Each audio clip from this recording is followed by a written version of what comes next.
1 மலை மூடிய காலை மூடுபனி சூழ்ந்த மலைத்தொடர்கள். பறவைகள் சத்தமில்லாமல் அமைதி.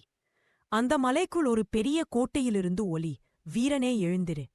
அதுதான் பலைராஜா, பழைய தென்னாட்டு வீரர், கம்பீரம் நிறைந்தவன். அவன் உடலுக்கு வெள்ளி கவசம், கையில் பண்டைய வாள், வண்டைய நரஸ், ஒரு பழிவாங்கும் தீ. சீன் 2 பழிவாங்கும் சபதம். அவன் முன் மண்டியிட்டு நிற்கிறான் ஒரு குரு. குரு சொல்றான், உரலா தோட்டில்ல, துரோகம்தான்.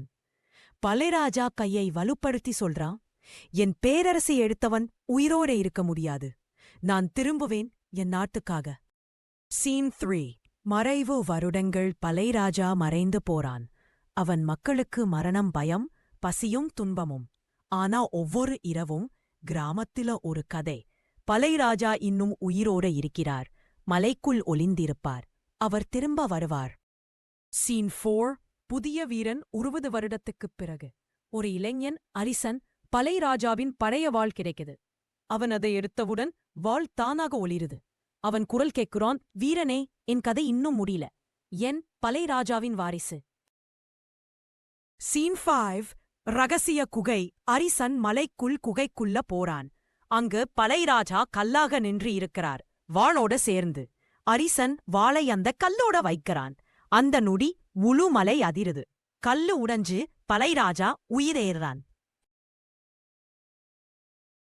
சீன் 6 எதிரி பேரரசு. அந்த நாடு இப்போ ஒரு கொடிய அரசனிடம். அவன் பெயர் துரியோதன் பாண்டியன். அவன் பலைராஜா உயிரோட வர்றான் என்று கேட்டு அதிர்ச்சியடைகிறான்.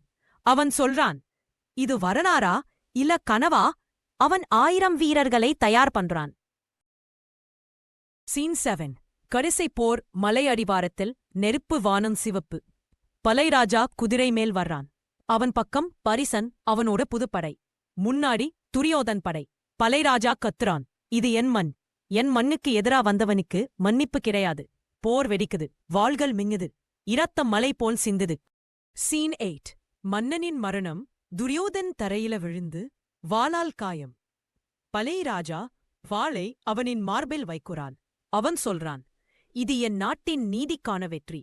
அவன் வாளை வானத்துக்குத் தூக்குறான். மின்னல் விழுது. வாளோடு சேர்ந்து பலைராஜா ஒளி மாதிரி மறைந்து போறான். சீன் 9 தலைமுறையின் தொடக்கம். அரசன் மலைத்தொடர் மேல் நின்று பக்கமா பார்க்கிறான். அவன் மெதுவா சொல்றான், பலைராஜா ஒருபோதும் இறக்கமாட்டார். அவர் ஒவ்வொரு தமிழரின் இரத்தத்திலும் இருக்கிறார். The end.